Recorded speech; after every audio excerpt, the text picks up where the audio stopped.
अवतार 24 विष्णु न बैकुंठ थी आबे जाए। बोलो श्री प्राणनाथ प्यारे की जय। प्रणाम। आप महान बुद्धि के सागर हाजी सतगुरु श्री प्राणनाथ जी बड़े मत के धनी वर्णन कर रहे कलश गुजराती अवतारों का प्रकरण चल रहा है। अवतारों के प्रकरण में महामती श्री प्राणनाथ जी कह रहे कैसा झूठा ब्रह्मांड है, और जो हमने धामधनी से चाहना की तो राजी ने हमारे लिए ये ब्रह्मांड बनाया। यहाँ पर किसी को कोई भी सुध नहीं, ना निज स्वरूप की कि मैं कौन हूँ, कहाँ से आया हूँ, मेरा पिया कौन है, कोई भी पहचान नहीं है। पिया श्री प्राणनाथ जी के आने के पहले तक ये किसी को भी पता नहीं था। लेकिन पिया ने क्या किया, इस ब्रह्मांड में खोजा अनेक अनेक प्रकार से। यहाँ पर क्या किया कि उन्होंने जब सारे धर्म शास्त्रों को पढ़ा तो उन्हें समझ आया कि पंच वासना ही केवल बेहद मंडल का ज्ञान लेकर के आई, बाकी सब इसी हद मंडल के ही अंतर्गत चक्कर लगाते रहे और सत्य को नहीं जान सके। तो उन्होंने पंचवासना की बात बताई अभी सभी आपको, और पंचवासना के बाद में पंचवासना के बाद में महामती श्री प्राणनाथ जी क्या कह रहे हैं कि मेरा यहाँ आना सार्थक क्या है। आप देखें यहाँ पर 10वीं चौपाई है, अमे रामत खरी तो जोई। हमने इस खेल को देखा तो यहाँ मेरा आना से सार्थक क्या होगा।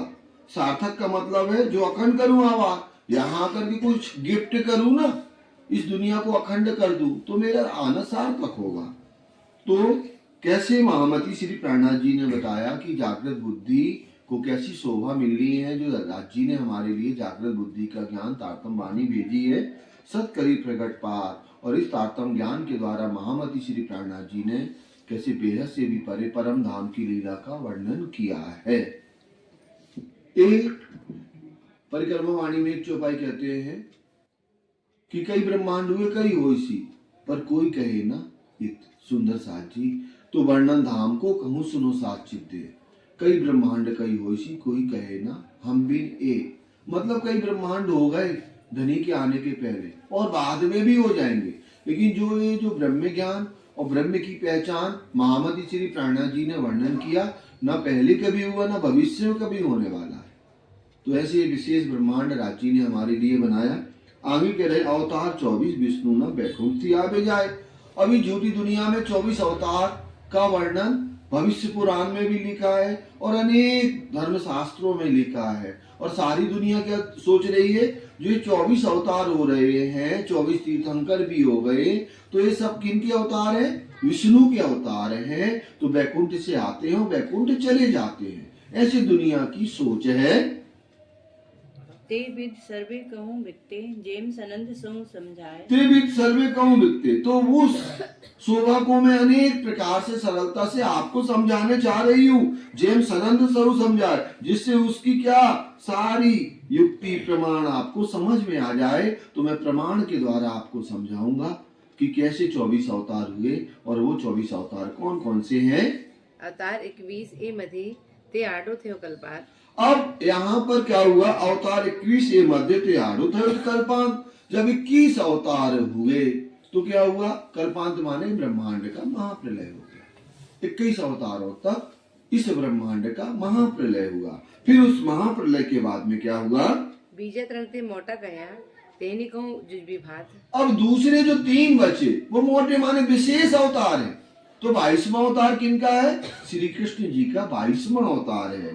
तेनी कहूँ जुजबी बात, तो मैं उसको जुजबी माने अलग तरीके से आपको समझा रही हूँ। जो दुनिया की सोच है ना कि विष्णु के अवतार होते हैं, तो 24 तो 21 तक तो ठीक है, 22वां 23वां 24वां विष्णु का अवतार कहाँ से है, ये महामती श्री प्राणनाथ जी बताएंगे।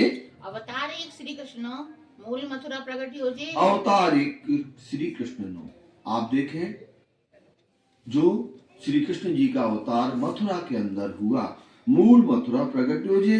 कैसे मूल मथुरा में किनका प्रकटन हुआ, यहाँ पर श्री कृष्ण जी का हुआ। वसुदेव ने वायक कही बैकुंठ बलियोते। तो वसुदेव वायक कही, वसुदेव ने वायक कही। तो अवतार होने के पहले खुद किन्होंने, विष्णु जी ने पूरा समझा दिया उनको कि ये अवतार जो होगा ना, इस अवतार को कहां से कहां पहुंचा देना है। ये पूरी बात उन्होंने किन्होंने कह दी? विष्णु जी ने कह दी। बैकुंठ बलि होते और वापिस कहां चले गए विष्णु जी? अपने वापिस बैकुंठ धाम चले गए। गोकुल स्वरूप पधारियो तेहने न कहियो होता। तो जो मथुरा से गोकुल स्वरूप गया, तो गोकुल स्वरूप पधारियो तेहने न कहियो होता। जो गोकुल गए ना, उनको अवतार नहीं कह सकते, क्योंकि वो विष्णु अवतार नहीं है, वो तो साक्षात अक्षरातीत का होता और प्रागट्य है। तो गोकुल स्वरूप पधारियो तेहने न कहियो अवतार, उनको आप अवतार नहीं कह सकते हैं, क्योंकि अवतार किनके होते हैं? विष्णु के होते हैं। और परमात्मा अक्षरातीत प्रागट्य होता है, अवतार नहीं लेता है वो कोई भी। आगे, ये तो अपनी अखंड लीला तेहनो ने कहूँ विचार। ये तो अपनी अखंड लीला, ये तो हमारी अखंड लीला है। श्री कृष्ण जी ने कैसे व्रज और रास में प्रेम आनंद की लीला करी है। तेहनो ते कहूँ विचार, तो वो श्री कृष्ण के द्वारा जो अक्षरातीत धनी के द्वारा जो लीला हुई, उन बातों को मैं आपके सामने प्रेजेंट कर रही हूँ, समझा रही हूँ। संक्षेप कहूँ मैं समझावा भजवा मन निभ्रांत। तो मैं तुम्हें जो अभी समझा रहा, अभी आगे आएगा विस्तार से कृष्ण जी की त्रिदा लीला। वैसे तो सारी पूरी पाठशाला में सभी को पता है कि त्रिदा लीला क्या है, सबको पता है, लेकिन अभी और प्राणा जी बहुत अच्छे से आपको बार बार समझाएंगे, जिससे आप टस से मस ना हो और सत्य मार्ग पर चलते रहो। तो यहाँ संक्षेप में महामती श्री प्राणा जी हमें समझा रहे हैं, भाजवा मन निभ्रांत, जिससे तुम्हारे दिल में मन में कोई भी भ्रांति न रहे। भ्रांतियां भाजवा माने दूर कर देंगे। एहनो छे विस्तार माना मोटो अगला कहीं वृतांत। एहनो छे विस्तार मोटो, जो 22वां अवतार हुआ ना, मतलब 22वां स्वरूप जो प्रकट हुआ, एहनो छे विस्तार मोटो, इनकी लीला विस्तार है, बहुत बड़ी है। आगर कहीं वृतांत, आगे मैं इसका वर्णन करूंगी।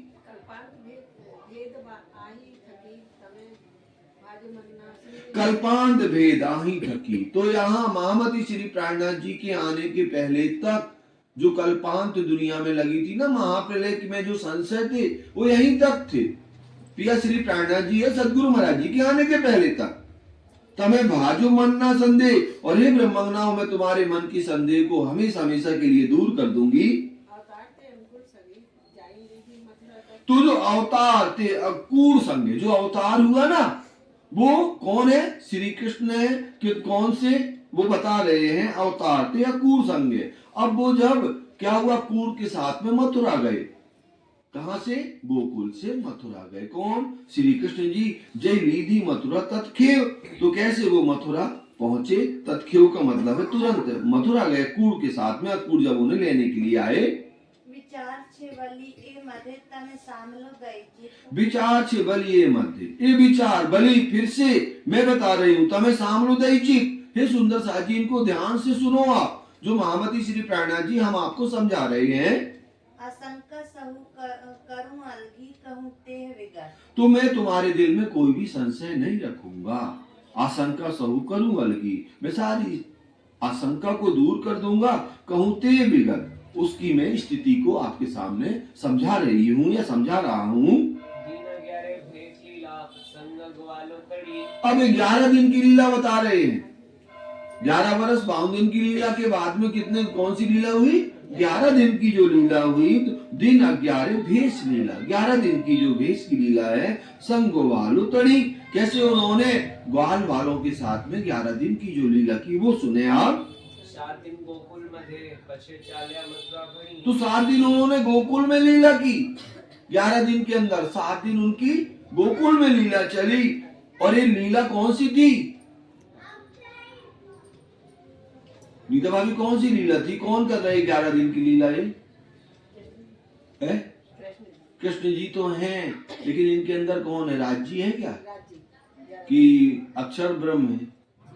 अक्षर ब्रह्म है। कौन है? अक्षर ब्रह्म। इधर वाणी में नहीं थी ना, इसलिए हमने पूछ लिया आपसे। तो 7 दिन गोकुल मध्य, 7 दिन किन की लीला है? 11 दिन की अक्षर ब्रह्म की लीला है। यहाँ पर अक्षर ब्रह्म का जोश है और नारायण की आत्मा है। ठीक है, तो यहाँ 7 दिन गोकुल मध्य पछे चाले मथुरा बड़ी। और फिर उसके बाद में 7 दिन के बाद में उन्होंने 7 दिन में पता क्या कर लिया? ब्रजराज दोनों की लीला कर ली 7 दिन के अंदर। फिर पछे चाले मथुरा बनी और फिर उसके बाद में वो मथुरा की तरफ गए। तो मथुरा में जाकर के उन्होंने 4 दिन की लीला की। वो बंगला जी में बनी हुई है और हम लोगों ने भी उसको सुना हुआ है। कौन कौन सी लीला है?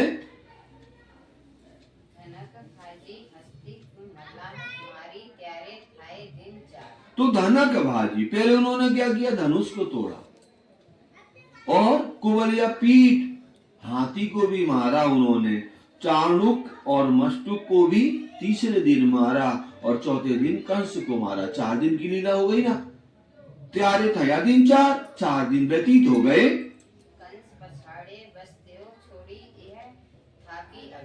कंस पछाड़ी वासुदेव छोड़ी, उन्होंने कंस का भी उद्धार कर दिया। और उसके बाद में क्या हुआ?